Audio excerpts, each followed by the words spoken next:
Hello students, welcome to the अग्निज online classes. और आज की क्लास में हम आगे बढ़ाएंगे क्लास 12th मैक्रो इकोनॉमिक्स का chapter excess demand and deficient demand. So students, जैसे कि आप जानते हैं इस चैप्टर का इंट्रोडक्शन हमने किया था, जिसमें हमने एक्सेस और डेफिशिएंट डिमांड का मतलब समझ लिया था। और बहुत ही आसान चैप्टर है स्टूडेंट्स। अब इस चैप्टर में सबसे पहले हम शुरू करने वाले हैं पहला टॉपिक, जिसका नाम है एक्सेस डिमांड। तो स्टूडेंट्स, नाम में ही लिखा हुआ है इसका मतलब, और इसका मतलब आप समझ सकते हैं कि जब डिमांड सप्लाई से ज़्यादा हो जाए। तो कहने का मतलब है स्टूडेंट्स, यहाँ पे एग्रीगेट डिमांड की बात हो रही है, AD is greater than AS, तो इसी को बोलते हैं एक्सेस डिमांड, मतलब एक्स्ट्रा डिमांड। ठीक है। तो जो प्रोड्यूसर्स हैं वो जितना सामान बना रहे हैं, जितना उन्होंने प्लान किया हुआ है इस साल बनाने के लिए, उससे ज़्यादा अगर डिमांड आ जाती है तो उस केस में एक्सेस डिमांड होता है स्टूडेंट्स।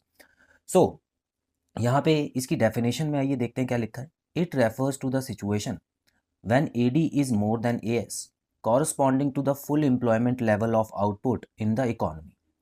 तो स्टूडेंट्स, यहाँ पर AD is more than AS तो है, लेकिन ये आधी बात है। इसको आपको कंप्लीट कैसे करना है, इसके आगे लिखी हुई लाइन देखिए, corresponding to full employment level of output.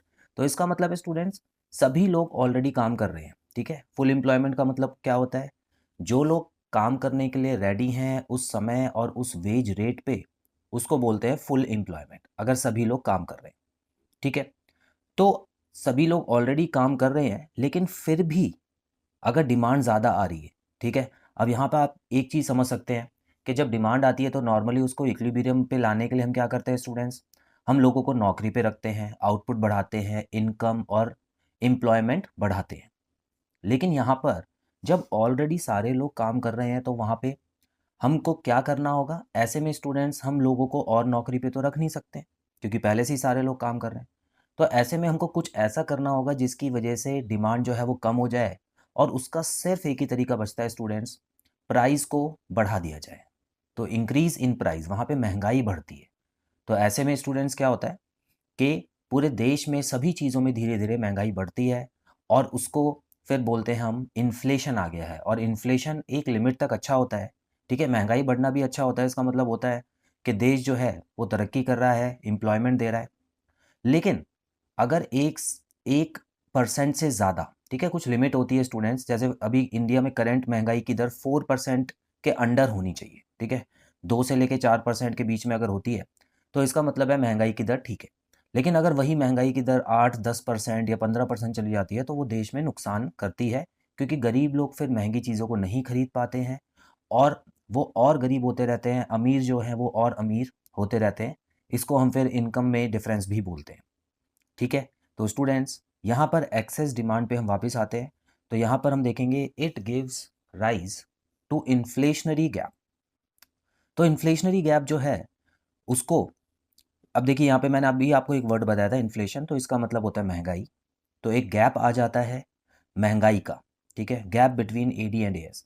तो स्टूडेंट्स, एडी और एएस के बीच में जो गैप होता है, वो जो गैप है उसको इन्फ्लेशनरी गैप बोलते हैं। अब इसकी वजह से क्या होता है, it gives rise to the general price level of the economy. तो जनरल प्राइस लेवल मतलब लगभग सभी चीज़ों का जो प्राइस है वो धीरे धीरे बढ़ जाता है। तो एक्सेस डिमांड की वजह से स्टूडेंट्स प्राइस लेवल पे फ़र्क पड़ता है। तो आइए इसी चीज़ को एक डायग्राम से भी समझ लेते हैं स्टूडेंट। बहुत ही सिंपल डायग्राम है, जैसे कि हम पहले भी पढ़ चुके हैं जब हम इक्विलिब्रियम के केसेस पढ़ रहे थे पिछले चैप्टर में। तो स्टूडेंट्स, यहाँ पर आप देख सकते हैं डायग्राम में जो दिया हुआ है वो है excess demand and inflationary gap. So बिल्कुल सेम तरीके से आपको एक्स एक्सिस पे इनकम, आउटपुट और एम्प्लॉयमेंट लगा देना है। उसके बाद यहाँ पे एग्रीगेट डिमांड का कर्व दिखाने वाले हैं हम। एग्रीगेट सप्लाई तो 45 डिग्री की लाइन होती है, यहाँ पे मैं एग्रीगेट सप्लाई लिख देता हूँ। और आपको पता है स्टूडेंट्स, एग्रीगेट डिमांड का कर्व जो होता है वो वाई एक्सिस पे 0 से थोड़ा सा ऊपर से शुरू होता है, क्योंकि ये ऑटोनॉमस कंजम्पशन है। ठीक है। तो चलिए ये बना दिया। अब यहाँ पे आप देख सकते हैं स्टूडेंट्स, जो ओरिजिनल इक्विलिब्रियम था वो पॉइंट ई पे था, और यहाँ पर लिखा भी है फुल एम्प्लॉयमेंट इक्विलिब्रियम। इसका मतलब पॉइंट ई पे सभी लोग काम कर रहे हैं ऑलरेडी। ठीक है। तो इतना आउटपुट निकल के आ रहा है, तो इसी को बोलते हैं स्टूडेंट्स फुल एम्प्लॉयमेंट इक्विलिब्रियम। तो ओरिजिनली एडी और एएस को यहाँ पे काटना चाहिए था प्लान के हिसाब से, लेकिन हुआ क्या, कुछ एक्स्ट्रा डिमांड आ गई स्टूडेंट्स, जिसकी वजह से जो एडी कर्व है वो ऊपर की तरफ खिसक गया। अब इस एक्स्ट्रा डिमांड को हम क्या बोलते हैं स्टूडेंट्स? देखिए, एडी कर्व सी और आई से बनता था, तो यहाँ पर क्या हुआ, C plus I plus delta I, मतलब थोड़ा इन्वेस्टमेंट में फ़र्क पड़ा। अब डिमांड यहाँ पर ज़्यादा आ रही है ना, तो इसका मतलब है स्टूडेंट्स, ये जो डिमांड है ये कंपनीज कर रही हैं यहाँ पे, ऐसा मान के चलेंगे हम, जो फर्म्स होती हैं वो डिमांड कर रही हैं चीज़ों की, ठीक है, जिसकी वजह से एडी जो है वो ऊपर की तरफ आ गया है। अब यहाँ पर आप देख सकते हैं स्टूडेंट्स, एक गैप तैयार हो गया है पुराने एडी और नए एडी के बीच में, ठीक है। तो यहाँ पर आप देख सकते हैं नया इक्विलिब्रियम कहाँ पे बन रहा है, नया इक्विलिब्रियम यहाँ पे बन रहा है, जिसको मैं पॉइंट एफ का नाम दे देता हूँ।